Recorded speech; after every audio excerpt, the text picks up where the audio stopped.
Hello everyone. In this session, I am going to explain coordination polyhedra. What is meant by coordination polyhedra? The spatial arrangement of ligand atoms or ligands around the central metal atom is called coordination polyhedra. The spatial arrangement of ligands around the central metal atom gives a definite geometrical structure. For example, I will write one example. For example, if a metal containing 4 ligands, if the central metal atom is surrounded by 4 ligands, the spatial arrangement of ligands around the central metal atom to form a definite geometrical structure is known as coordination polyhedra.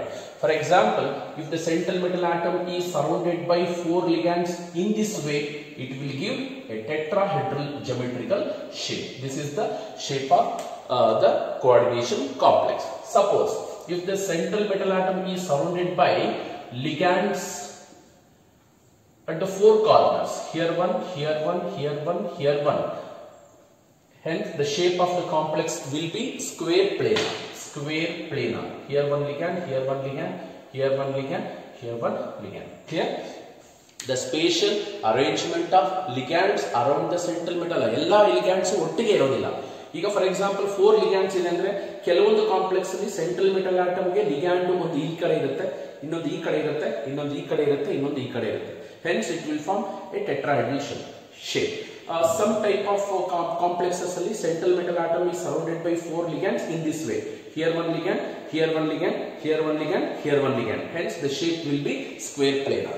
Suppose 5 ligands, 5 coordination number ತಗೋಣ. For example, if the central metal atom is surrounded by 5 ligands in this way, 3 ligands in one plane, 3 ligands are in one plane and another 2 ligands above and below the plane. Hence it will form trigonal bipyramidal geometry.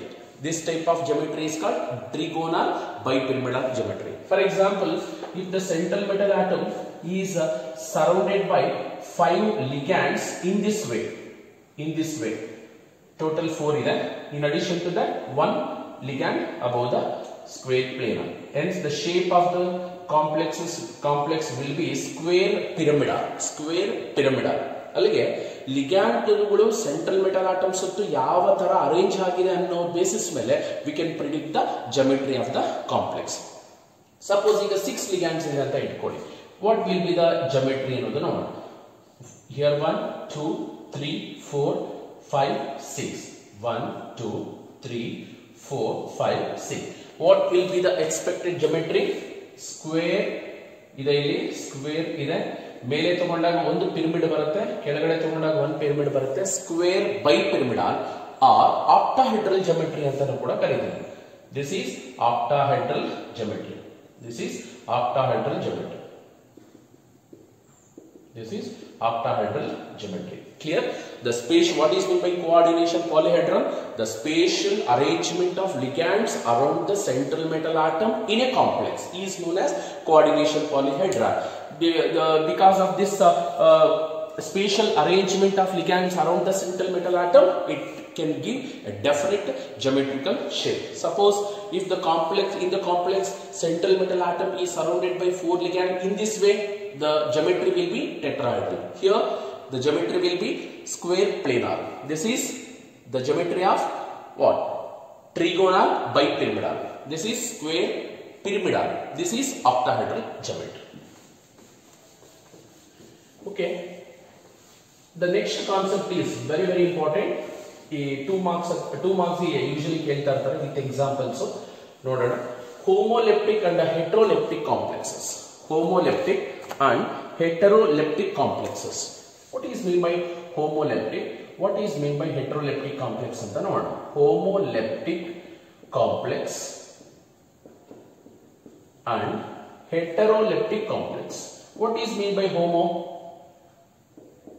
homoleptic ಮತ್ತೆ heteroleptic complex. Okay. Here homo is nothing but same, hetero is nothing but different. ಗೊತ್ತಿದೆ? Here homo is nothing but same. Here hetero ಅಂತ ಇದೆ, hetero is nothing but different ಅಲ್ವಾ, ಇದು ನಮಗೆ ಗೊತ್ತಿದೆ. ಹಾಗಾದ್ರೆ coordination compounds ಅಲ್ಲಿ ಹೋಮೋಲೆಪ್ಟಿಕ್ ಕಾಂಪ್ಲೆಕ್ಸ್ ಅಂದ್ರೆ ಏನು, ಹೆಟ್ರೋಲೆಪ್ಟಿಕ್ ಕಾಂಪ್ಲೆಕ್ಸ್ ಅಂದ್ರೆ ಏನಪ್ಪಾ ಅಂದ್ರೆ, in a homoleptic complex the central metal atom is surrounded by only one type of donor atom or only one type of ligand. ಬೇರೆ ಬೇರೆ ಲಿಗ್ಯಾಂಡ್ಸ್ ಎಲ್ಲ ಇರೋದಿಲ್ಲ. ಒಂದು ಕೋಆರ್ಡಿನೇಷನ್ ಕಾಂಪೌಂಡ್ ಅಲ್ಲಿ ಸೆಂಟ್ರಲ್ ಮೆಟಲ್ ಆಟಮ್ ಸುತ್ತು ಬರೀ ಒನ್ ಟೈಪ್ ಆಫ್ ಲಿಗ್ಯಾಂಡ್ಸ್ ಇದೆ ಅಂದ್ರೆ that type of complexes are called homoleptic complexes. Suppose ಕೆಲವೊಂದು ಕಾಂಪ್ಲೆಕ್ಸಸ್ ಅಲ್ಲಿ ಏನಾಗಿರುತ್ತೆ, ಸೆಂಟ್ರಲ್ ಮೆಟಲ್ ಆಟಮ್ ಈ surrounded by two types of ligand. 4 ligands ಒಂಥರ ಇರುತ್ತೆ, ಇನ್ನೆರಡು ಬೇರೆ ಲಿಗ್ಯಾಂಡ್ಸ್ ಇರ್ತವೆ. More than one type of ligands attached to the central metal atom is known as heteroleptic complex. I will give one example.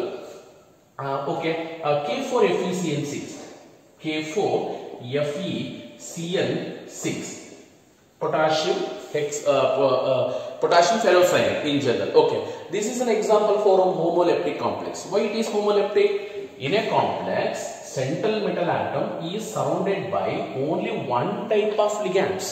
Cyanide ions bitre bere yadu illa. I will take one more example. CO NH3 6 times Cl3. See, this is also an example for homoleptic complex. What is meant by homo? Same. In this complex, central metal atom is surrounded by only one kind of ligands. Only one kind of ligands idre adanna homoleptic anta karitivi. Nodi ammonia bitre bere yadu illa. Illi cyanide ion bitre ee complex alli bere ligands illa. Then what are heteroleptic complex? It is a complex, it is a coordination compound in which the central metal atom is surrounded by more than one kind of ligands. I will take one example. CO NH3 4 times Cl2 Cl. See, this is also another. This is an example for heteroleptic complex. Why it is called heteroleptic? In a complex, the central metal atom is surrounded by not only one type of ligand, it containing 2 different type of ligand. What are the ligands? Ammonia, 4 ammonia ligand and 2 chlorine ligand. Allige total coordination number. What is the coordination number of this complex? Nanu previous class alli helidini, coordination number is nothing but number of coordination bonds formed around the central metal atom. 4 coordination bonds ammonia inda barutte, 2 chlorine inda barutte, hence coordination number is 6. Here coordination number is 6. Here also coordination number is 6. Usually the coordination number is either 4 or 6 irutte. Usually most of the stable complexes alli coordination number 4 irutte illa 6 irutte. This is another example. Okay, inna one example anna bekaru tagobodu. Heteroleptic complex ge CO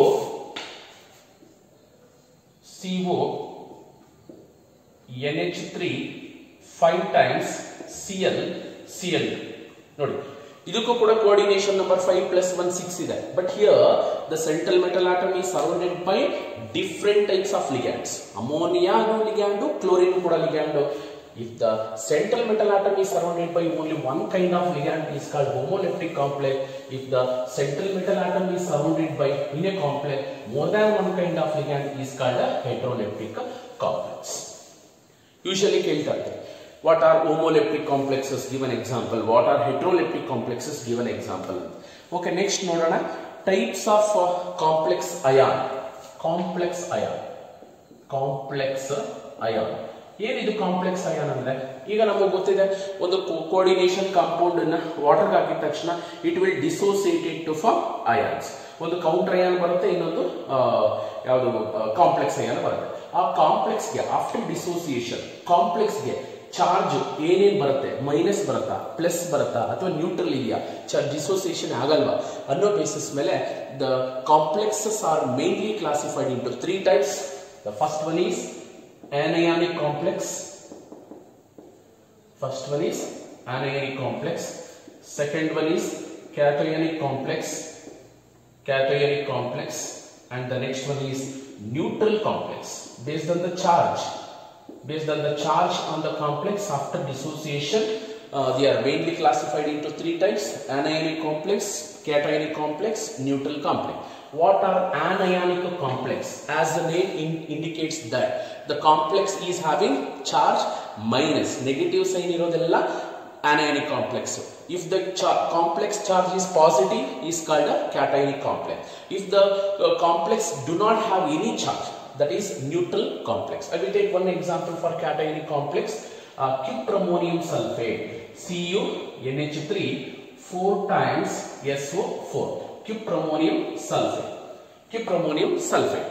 See, after dissociation, ಇದನ್ನು water ಹಾಕಿ dissociation ಮಾಡಿದ್ಮೇಲೆ water ಹಾಕಿದ ತಕ್ಷಣ it will dissociate to form complex ion, that is cuprammonium 2+ along with the SO4 2-. ಇದಕ್ಕೆ charge ಏನು ಬರ್ತಾ ಇದೆ? ಈ complex ಗೆ ಚಾರ್ಜ್ ಪಾಸಿಟಿವ್ ಬರ್ತಾ ಇದೆ, ಈ ಕಾಂಪ್ಲೆಕ್ಸ್ ಗೆ ಈ ಸಲ್ಫೇಟ್ ಗೆ ಚಾರ್ಜ್ ನೆಗೆಟಿವ್ ಬರ್ತಾ ಇದೆ. ಹಾಗಾದ್ರೆ this is an example for anionic, this is an example for cationic complex. Okay, anionic first ತಗೊಂಡಿದ್ದೀನಿ ನಾನು. ಓಕೆ, K4FeCl6 ಅನ್ನು ತಗೋಣ. K4FeCl6 ಅನ್ನು ಎಕ್ಸಾಂಪಲ್ ಆಗಿ ತಗೋಣ.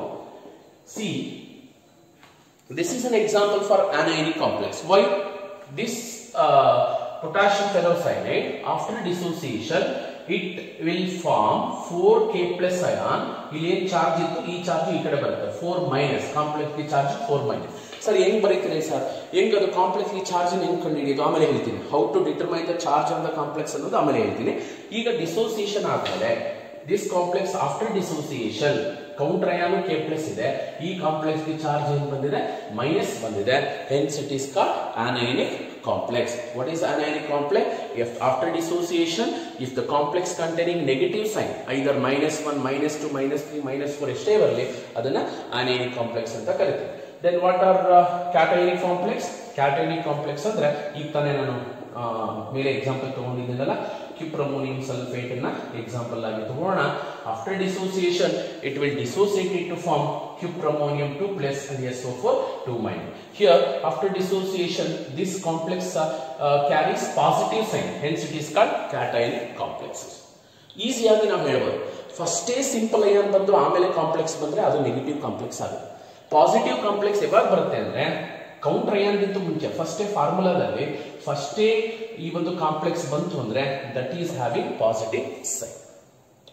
ನೆಕ್ಸ್ಟ್ ನ್ಯೂಟ್ರಲ್ ಕಾಂಪ್ಲೆಕ್ಸ್ ಅಂದ್ರೆ ಚಾರ್ಜ್ ಇರೋದಿಲ್ಲ, ಅಂದ್ರೆ ಡಿಸೋಸಿಯೇಷನ್ ಆಗಲ್ಲ. ಫಾರ್ ಎಕ್ಸಾಂಪಲ್ ನಿಕಲ್ ಟೆಟ್ರಾಕಾರ್ಬನಿಲ್ ಅನ್ನು ಎಕ್ಸಾಂಪಲ್ ಆಗಿ ತಗೋಬಹುದು. This is the best example for neutral complex. Here there is no counter ion. Square bracket ಗಿಂತ ಈ ಕಡೆನೂ ಅಯಾನ್ ಇಲ್ಲ, ಆ ಕಡೆನೂ ಅಯಾನ್ ಇಲ್ಲ. ನಿಕಲ್ ಟೆಟ್ರಾಕಾರ್ಬನಿಲ್ ಇದನ್ನ ನಾವೇನಾದ್ರು ವಾಟರ್ ಹಾಕಿ ಡಿಸಾಲ್ವ್ ಮಾಡಿದಾಗ ಇಟ್ ಡಸ್ ನಾಟ್ ಡಿಸೋಸಿಯೇಟ್. ಯಾಕೆ ಅಂದ್ರೆ there is no counter ion, ಇದಕ್ಕೆ ಚಾರ್ಜು ಬರೋದಿಲ್ಲ. Hence it is an example for neutral complex. ಒಂದೇ ಬರೀ ಒಂದು ಫಾರ್ಮುಲಾದಲ್ಲಿ ಬರೀ ಕಾಂಪ್ಲೆಕ್ಸ್ ಇತ್ತು, ಕೌಂಟರ್ ಅಯಾನೇ ಇಲ್ಲ ಅಂದ್ರೆ that is an example for neutral complex. ಅರ್ಥ ಆಯ್ತಾ? This neutral complex, this nickel tetracarbonyl do not conduct electricity. ಇದು ಕಂಡಕ್ಟ್ ಮಾಡುತ್ತೆ, ಇದು ಕಂಡಕ್ಟ್ ಮಾಡುತ್ತೆ. ಇವೆ ಮೂರಲ್ಲಿ ಯಾವುದಕ್ಕೆ ಎಲೆಕ್ಟ್ರಿಕಲ್ ಕಂಡಕ್ಟಿವಿಟಿ, ಅಯಾನಿಕ್ ಕಂಡಕ್ಟಿವಿಟಿ ಜಾಸ್ತಿ ಇರುತ್ತೆ ಅಂದ್ರೆ first complex. The number of ions 4 + 1 5 ಇದೆ. As the number of ions in the solution increases, electrical conductivity also increases. ಇದಕ್ಕೆ ಜಾಸ್ತಿ ಇದೆ. ಇದಕ್ಕೆ ನೋಡಿ ನಂಬರ್ ಆಫ್ ಅಯಾನ್ಸ್, ಒಂದು ಕಾಂಪ್ಲೆಕ್ಸ್ ಅಯಾನು, ಒಂದು ಕೌಂಟರ್ ಅಯಾನ್, 1 + 1 2 ಇದೆ. ಇಲ್ಲಿ ಅಯಾನೇ ಇಲ್ಲ, ಅದರಿಂದ this compound do not conduct electricity. Clear? Okay, this is about based on the charge on the complex. These are mainly classified into 3 types: anionic complex, cationic complex, neutral complex. ಈಗ ನಾನು ಹೇಳಿದೆ sir, ಈಗ ಒಂದು complex ಅನ್ನು ಬರೆದ್ಮೇಲೆ ಆ complex dissociation ಆದ್ಮೇಲೆ charge ಏನ್ ಬರುತ್ತೆ, how to determine the charge on the complex ಅನ್ನೋದನ್ನ ನೋಡಿ. ಈಗ ನಾನು ಅವಾಗಲೇ K4FeCl6 ಡಿಸೋಸಿಯೇಷನ್ ಮಾಡಿದ್ಮೇಲೆ ಡೈರೆಕ್ಟ್ ಆಗಿ ಬರೆದ್ಬಿಟ್ಟೆ. FeCl6 ಗೆ 4- ಬರುತ್ತೆ, ಕ್ಯುಪ್ರಮೋನಿಯಂಗೆ ಚಾರ್ಜ್ 2+ ಬರುತ್ತೆ ಅಂತ. Then how to determine the charge on the complex? There is one small formula, that is charge on the complex. Charge on the complex is equal to, how to determine the charge on the complex? Oxidation state of the central metal atom, oxidation state of the central metal atom plus total charge of the ligand, total charge of the ligand, total charge of the ligands. ಇಷ್ಟೇ. ಇವೆರಡನ್ನು add ಮಾಡಿದಾಗ ನಮಗೆ direct ಆಗಿ charge on the complex ಏನ್ ಬರುತ್ತೆ ಅಂತ ನಾವು predict ಮಾಡಬೇಕು. ಆಕ್ಸಿಡೇಷನ್ ಸ್ಟೇಟ್ ಅನ್ನ ಕಂಡುಹಿಡ್ಕೋಬೇಕು.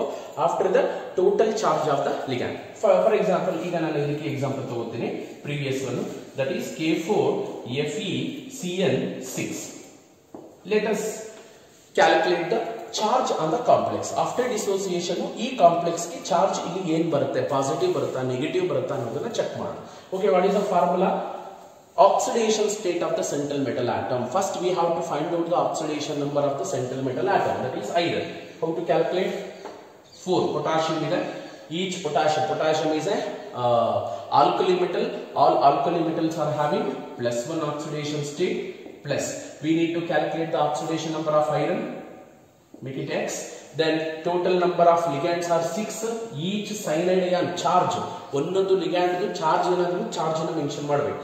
The charge on the cyanide ion is -1, that is equated to 0. Therefore 4 into 1 4 plus x minus 6 equated to 0, x minus 2 equated to 0. Therefore x is equals to +2. What is the oxidation number of the iron in this complex? +2. Okay, +2 plus total charge of the ligands. How many ligands are there? 6 ligands. What is the charge of each ligand? ಒಂದು cyanide ion ಅಂದ ತಕ್ಷಣ ನಮಗೆ ನೆನಪು ಬರಬೇಕು, it is having -1 oxidation state. Therefore +2 -6 ಎಷ್ಟಾಗುತ್ತೆ? 2 -6 ಎಷ್ಟಾಯಿತು? -4. Hence the oxidation state of the central metal atom is +2 and total charge on the ligand is -6. Hence the charge on the complex is -4. ಅಂದ್ರೆ ಇದು dissociation ಆದ್ಮೇಲೆ ಈ ಒಂದು complex charge ಏನ್ ಬರುತ್ತೆ? -4 ಬರುತ್ತೆ. ಅರ್ಥ ಆಯ್ತಾ? ಓಕೆ, ನೆಕ್ಸ್ಟ್ ಇನ್ನೊಂದು ಎಕ್ಸಾಂಪಲ್ ತಗೋಣ. What is the formula to calculate charge on the complex? Oxidation state of the central metal atom plus total charge of the ligand. For example, cuproammonium sulfate, CO NH3 4 times SO4. Okay.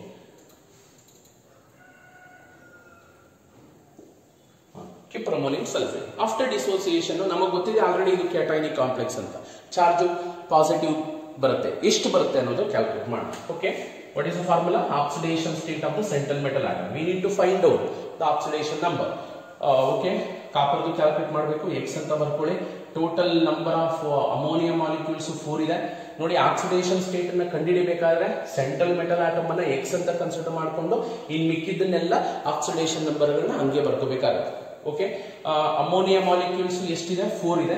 Each ammonia molecule is having neutral charge. ನಾನು already ಹೇಳಿದ್ದೀನಿ last ವಿಡಿಯೋದಲ್ಲಿ, ಅಮೋನಿಯಾಗೆ charge ಇರೋದಿಲ್ಲ. Cl ಗಾದ್ರೆ -1, negatively charge ligands ಬೇರೆ, ಇವು neutral ligands ಬೇರೆ. Ammonia, water, carbonyl, ಪಿರಿಡಿನು ಇವೆಲ್ಲ neutral ligand. Neutral ligand ಅಂದಮೇಲೆ charge 0. Plus SO4 ಇದೆ. ನಮ್ಗೆ ಆಲ್ರೆಡಿ ಗೊತ್ತಿದೆ. ಈಗ ಫಸ್ಟ್ ಇಯರ್ ಅಲ್ಲಿ ನಾವು ಏನು ಸಾಲ್ಟ್ ಅನಾಲಿಸಿಸ್ ಮಾಡಿದಾಗ ಸಲ್ಫೇಟ್ ಅಂತ ಬಂದಿದೆ. ಸಲ್ಫೇಟ್ ಗೆ ಚಾರ್ಜ್ ಏನಿರುತ್ತೆ? 2-.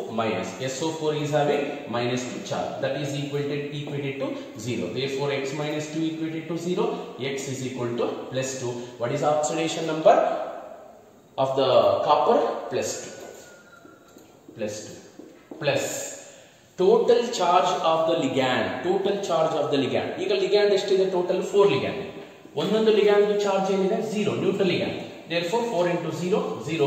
Therefore the charge on the complex will be +2. In this way we can calculate the charge on the complex.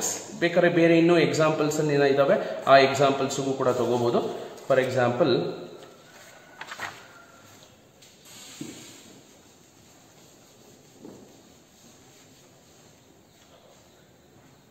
Example, CO ಇದಕ್ಕೆ ನೀವೇ ಕ್ಯಾಲ್ಕುಲೇಟ್ ಮಾಡಬೇಕು.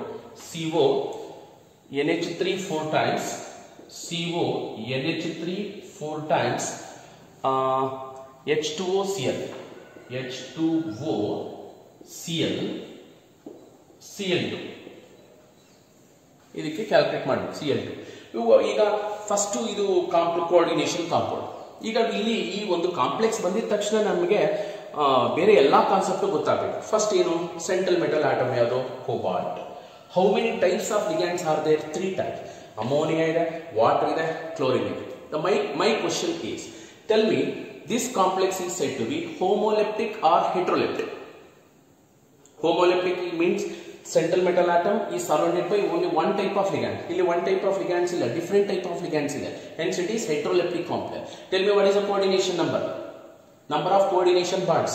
ಅಮೋನಿಯಾ 4 ಅಮೋನಿಯಿಂದ 4 ಕೋಆರ್ಡಿನೇಷನ್ ಬಾಂಡ್ ಬರುತ್ತೆ. ಒಂದು ವಾಟರ್ ಇಂದ ಒಂದು ಕೋಆರ್ಡಿನೇಷನ್ ಬಾಂಡ್ ಬರುತ್ತೆ. ಕ್ಲೋರಿನ್ ಇಂದ ಬಂದು ಟೋಟಲ್ 4 + 2 6 ಬರುತ್ತೆ. Okay, let us find out the charge on the complex. First, oxidation number calculate ಮಾಡ್ಕೋಬೇಕು. Oxidation state of the central metal atom. Let it X plus ammonia 4 ಇದೆ, charge 0 plus water ಒಂದಿದೆ, ಒಂದು water molecule ಇದೆ, water ಕೂಡ neutral ligand, charge 0. Total number of chlorine atom ನೋಡಿ. Oxidation number consider ಮಾಡಬೇಕಾದ್ರೆ ಅದು inside the square bracket ಇದೆಯಾ, outside the square bracket ಇದೆಯಾ ನೋಡ್ಕೋಬೇಕು. ಈಚ್ ಅಂಡ್ ಎವ್ರಿ ಟರ್ಮ್ಸ್ ಅನ್ನ, ಅಯಾನ್ಸ್ ಅನ್ನ ಅಥವಾ ಮಾಲಿಕ್ಯೂಲ್ಸ್ ನ ತಗೊಂಡು ಆಕ್ಸಿಡೇಷನ್ ಸ್ಟೇಟ್ ಅನ್ನ ಕಂಡುಹಿಡಿಯಬೇಕು. Total number of chlorine atoms ಎಷ್ಟಿದೆ? 3 ಇದೆ. 3 ಅಲ್ಲಿ ಒಂದು ಸ್ಕ್ವೇರ್ ಬ್ರಾಕೆಟ್ ಒಳಗಡೆ ಇದೆ, ಆಸ್ ಅ ಲಿಗ್ಯಾಂಡ್ ಆಗಿ ಆಕ್ಟ್ ಮಾಡ್ತಾ ಇದೆ, ಇನ್ನೆರಡು ಕೌಂಟರ್ ಅಯಾನ್ ಆಗಿ ಆಕ್ಟ್ ಮಾಡ್ತಾ ಇದೆ. ಅದೇನೇ ಇರಲಿ, total number of chlorine atoms R 3. Each oxidation number of charge of each chlorine atom is -1, that is equated to 0. ಇದು 0, ಇದು 0, therefore x - 3 equated to 0, therefore x is equal to +3. What is oxidation state of the central metal atom? +3 there. Plus total charge of the ligand. This is not the ligand. You should not consider this chlorine atom. Ammonia is the ligand. Charge ಇದೆಯಾ? 0. ಬಿಟ್ಟು ಬಿಡಿ ಅದು. ಅದನ್ನ ತಲೆ ಕೆಡಿಸ್ಕೊಳ್ಳೋಕೆ ಹೋಗಬೇಡಿ. Water neutral ligand, ಅದಕ್ಕೂ charge ಇಲ್ಲ. But ಒಂದು ಕ್ಲೋರಿನ್ ಇದೆ, ಒಂದು ಕ್ಲೋರಿನ್ ಗೆ ಚಾರ್ಜ್ ಏನಿದೆ? -1 ಇದೆ. ಕ್ಲಿಯರ್? ಹೆನ್ಸ್ 3 - 1 ಎಷ್ಟಾಗುತ್ತೆ? +2. Hence what will be the oxidation number of the complex? +2. Okay, in this way we need to calculate the oxidation number. ಇನ್ನು ಕೋಆರ್ಡಿನೇಷನ್ ನಂಬರ್ ಬಗ್ಗೆ ನಾನು ಲಾಸ್ಟ್ ವಿಡಿಯೋದಲ್ಲಿ ಎಕ್ಸ್ಪ್ಲೇನ್ ಮಾಡಿದ್ದೀನಿ. ಈಗ ನೆಕ್ಸ್ಟು ನಾಮನ್ ಕ್ಲೀಚರ್ಗೆ ಹೋಗೋಣ. ನಾಮನ್ ಕ್ಲೀಚರ್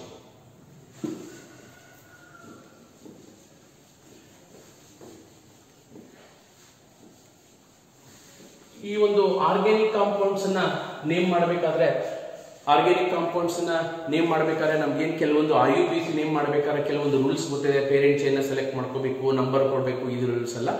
ಅದೇ ತರ ಈವನ್ ಕೋಆರ್ಡಿನೇಷನ್ ಕಾಂಪೌಂಡ್ಸ್ ಅನ್ನ ನಾವು IUPAC ನೇಮ್ ಮಾಡೋಕ್ಕೂ ಕೂಡ ಕೆಲವೊಂದು ರೂಲ್ಸ್ ಇದೆ.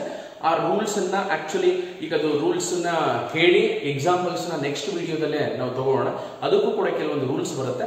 ಆ ರೂಲ್ಸ್ ಅನ್ನ ನೋಡಿಕೊಂಡು IUPAC ನಾಮನ್ಕ್ಲೇಚರ್ ವೆರಿ ವೆರಿ ಇಂಪಾರ್ಟೆಂಟ್. ಇದನ್ನು ಕೂಡ ಯೂಶಲಿ ಹೇಳ್ತಾ ಇರ್ತಾರೆ. ಅಂದ್ರೆ ಇಲ್ಲಿ ಯಾವ ತರ ಅಂದ್ರೆ ಒಂದು ಕಾಂಪ್ಲೆಕ್ಸ್ ನ ಕೊಟ್ಬಿಟ್ಟು IUPAC ನೇಮು, ಈವನ್ ಆಬ್ಜೆಕ್ಟಿವ್ಸ್ ಅಲ್ಲಿ IUPAC ನೇಮ್ ಕೇಳ್ತಾರೆ. ಅಥವಾ ಕೆಲವೊಂದ್ಸಲ ಏನ್ ಮಾಡ್ತಾರೆ, ಆ ಒಂದು IUPAC name of the coordination compound ನೇ ಕೊಟ್ಬಿಟ್ಟು ದ ಸ್ಟ್ರಕ್ಚರ್ ಈಸ್ ಅಂದ್ಬಿಟ್ಟು ಆಪ್ಷನ್ಸ್ ಅಲ್ಲಿ ಕೇಳ್ತಾರೆ. ನೆಕ್ಸ್ಟ್ ವಿಡಿಯೋ ತುಂಬಾ ಇಂಪಾರ್ಟೆಂಟ್ ಅದು, ಯಾಕಂದ್ರೆ ಅದು ಟೈಮ್ ಸಾಕಾಗಲ್ಲ. ನಿಯರ್ಲಿ ಒಂದು ½ ಅವರ್ ಮೇಲೆ ಬೇಕಾಗುತ್ತೆ ರೂಲ್ಸ್ ಹೇಳಕ್ಕೆ. ಒಂದು ವಿಡಿಯೋದಲ್ಲಿ ರೂಲ್ಸ್ ಹೇಳಿ ನೆಕ್ಸ್ಟ್ ವಿಡಿಯೋದಲ್ಲಿ ಎಕ್ಸಾಂಪಲ್ಸ್ ತಗೊಳ್ಳೋಕೆ ಬೇಡ. ಒಂದೇ ವಿಡಿಯೋದಲ್ಲಿ, ನೆಕ್ಸ್ಟ್ ವಿಡಿಯೋದಲ್ಲಿ ನಾವು ಎಕ್ಸಾಂಪಲ್ಸ್ ಅನ್ನ ತಗೊಳ್ಳೋಣ. Okay,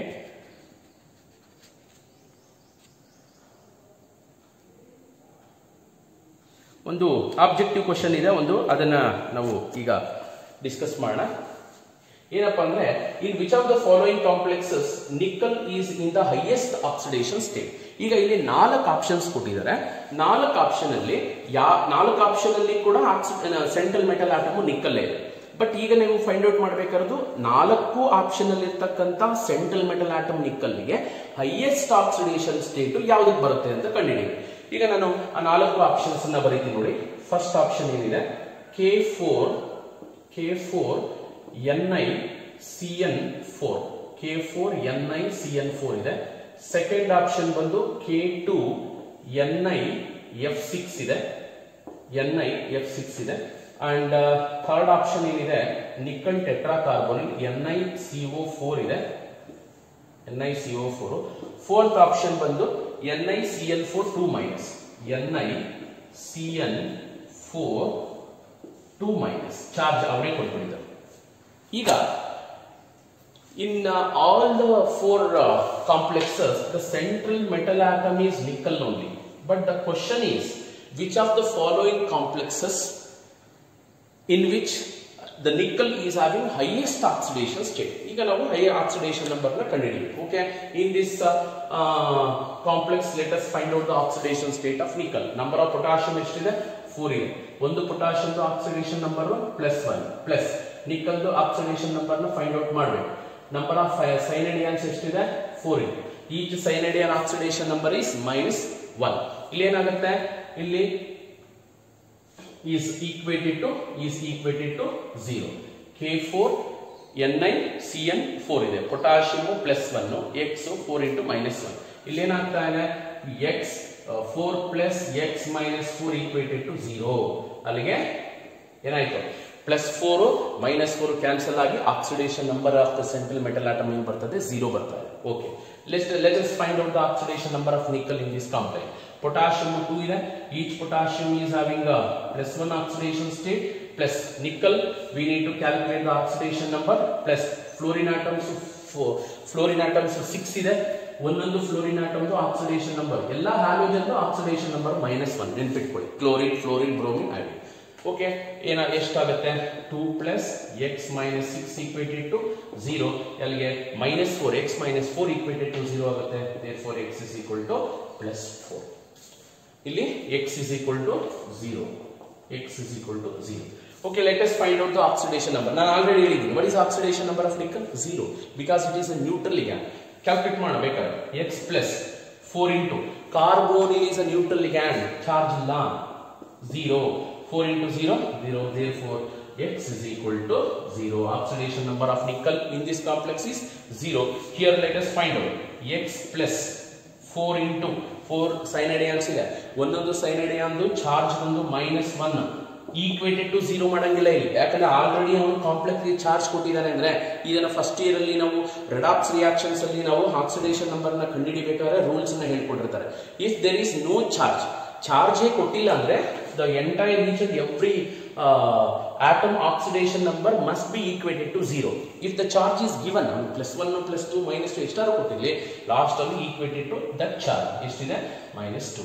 therefore X is equal to -2. -4 ಆ ಕಡೆ ಹೋದ್ರೆ ಏನಾಗುತ್ತೆ, +4 ಆಗುತ್ತೆ. 4 - 2 ಏನಾಗುತ್ತೆ, 2 ಆಗುತ್ತೆ. hence the oxidation number of nickel in this complex is +2, here 0, here +4, here 0. Again, which is the correct option? Definitely second one, K2Ni(F6). ಅರ್ಥ ಆಯ್ತಾ? ಈ ಒಂದು ಬೇಸಿಸ್ ಮೇಲೇನು ಕೂಡ ಕ್ವಶನ್ಸ್ ಯೂಶುವಲಿ ಕೇಳ್ತಾ ಇರ್ತಾರೆ. ನೆಕ್ಸ್ಟ್ ಕ್ವಶನ್ ಇದೆ ನೋಡಿ, which of the following ligand is not a chelate ligand ಅಂತ ಇದೆ. ಈಗ 4 ಒಂದು ಆಪ್ಷನ್ಸ್ ಕೊಟ್ಟಿದ್ದಾರೆ. ಈ 4 ಆಪ್ಷನ್ ಅಲ್ಲಿ ಯಾವ ಚೀಲೇಟ್ ಲಿಗ್ಯಾಂಡ್ ಅಲ್ಲ ಅಂತ. ಈಗ ನಾನು ಆಲ್ರೆಡಿ ಹೇಳಿದ್ದೀನಿ what is mean by chelate ligand ಅಂತ. ಚೀಲೇಟ್ ಲಿಗ್ಯಾಂಡ್ ಅಂದ್ರೆ if the ligand donate a pair of electrons to the central metal atom to form ring type of compound. ಯಾವ ಲಿಗ್ಯಾಂಡ್ ಎಲೆಕ್ಟ್ರಾನ್ ನ central metal atom ಗೆ ಕೊಟ್ಟು ring ತರ structure formation ಆಗುತ್ತೋ ಆ ligands ಅನ್ನ ಚೀಲೇಟ್ ಲಿಗ್ಯಾಂಡ್ಸ್ ಅಥವಾ ಚೀಲೇಟ್ ಕಾಂಪ್ಲೆಕ್ಸಸ್ ಅಂತ ಕರಿತೀವಿ. ಈಗ ಇಲ್ಲಿ ಕ್ವಶನ್ ಏನಪ್ಪಾ ಅಂದ್ರೆ which of the following ligand is not a chelate ligand ಅಂತ ಕೇಳಿದ್ದಾರೆ. ಈ ಆಪ್ಷನ್ಸ್ ಬರೀತೀವಿ ನೋಡಿ. First option EDTA, ethylene diamine tetra acetate. Next second one EN ಅಂತ ಇದೆ. ನೆಕ್ಸ್ಟ್ ಆಕ್ಸಲೇಟ್ ಅಂತ ಇದೆ. ನೆಕ್ಸ್ಟ್ ಲಾಸ್ಟ್ ಆಪ್ಷನ್ ಬಂದು ಪಿರಿಡೀನ್ ಅಂತ ಇದೆ. ಪಿರಿಡೀನ್. ಈಗ ಇದರಲ್ಲಿ which is not the chelate ligand ಅಂತ ಕಂಡುಹಿಡಿಯಬೇಕು. ನಾವು ಒಂದು ಬೆಸ್ಟ್ ಹಿಂಟ್ ಕೊಡ್ತೀವಿ ನೋಡಿ. Except monodentate ligand, all are chelate ligands. Monodentate ligands ಮಾತ್ರ ಚೀಲೇಟ್ ಲಿಗ್ಯಾಂಡ್ ಆಗಕ್ಕೆ ಸಾಧ್ಯ ಇಲ್ಲ. ಯಾಕೆ ಅಂದ್ರೆ ಈಗ ಫಾರ್ ಎಕ್ಸಾಂಪಲ್ ಅಮೋನಿಯಾ ತಗೊಳ್ಳಿ. ಅಮೋನಿಯಾ ಮಾನೋಡೆಂಟೆಡ್ ಲಿಗ್ಯಾಂಡ್ ಅಂದ್ರೆ it can donate only one pair of electrons to the central metal atom. Ring ತರ ಎಲ್ಲಿ ಫಾರ್ಮೇಶನ್ ಆಗುತ್ತೆ, ಆಗಲ್ಲ. ಅದೇ ಬೈಡೆಂಟೇಟು, ಟ್ರೈಡೆಂಟೇಟು, ಟೆಟ್ರಾಡೆಂಟೇಟು, ಪಾಲಿಡೆಂಟೇಟ್ ಯಾವುದೇ ತಗೊಳ್ಳಿ, all are example for chelate ligand. EDTA is an example for hexadentate ligand. Nitrogen atoms 2, 4 oxygen atoms ಕಡೆಯಿಂದ pair of electrons total 6 coordination bonds ಅನ್ನು ಕೊಡುತ್ತೆ. EDTA is a hexadentate ligand, hence it can also form chelate ligand. EN, what is EN represent? Ethylene diamine, CH2 NH2 CH2 NH2. ಈಗ ಇಲ್ಲಿ lone pair of electrons ಇರುತ್ತೆ, central metal atom ಇದೆ ಅಂದ್ರೆ nitrogen pairs ನ ಕೊಡುತ್ತೆ, ಈ nitrogen ಕೂಡ ಕೊಡುತ್ತೆ. EN represent ethylene diamine. It can form how many coordination bond? 2 coordination bond. Hence after donating the electrons to the central metal atom, it can form ring type of compound. Hence ethylene diamine is also a chelate ligand. EDTA is also chelate ligand. Oxalate, oxalate ion, oxalate ion. What is the formula? C2O4 2-. Nodi, if it is central metal atom is there, means this oxygen also can donate electron, this oxygen also can donate electron to the metal. Even oxalate ion is also bidentate. Ethylene diamine is also bidentate. Next, pyridine. What is the formula for pyridine? Just know benzene ring alli one of the hydrogen carbon atom is replaced by nitrogen. This is a monodentate ligand. If it is central metal atom, it can donate only one pair of electrons to the metal. Hence, it can form one coordination bond. Hence, which of the following is not a chelate ligand? That is option D, pyridine. In ಮಿಕ್ಕಿದೆಲ್ಲ chelate ligands example ಆಗುತ್ತೆ. Okay. ಇನ್ನು ಮಿಕ್ಕಿದ್ದು questions ನ next ವಿಡಿಯೋದಲ್ಲಿ ನಾವು discuss ಮಾಡೋಣ. In the next video I will explain the rules for the IUPAC nomenclature of coordination compound, and also let us name several examples in the next video. Thank you for watching this video.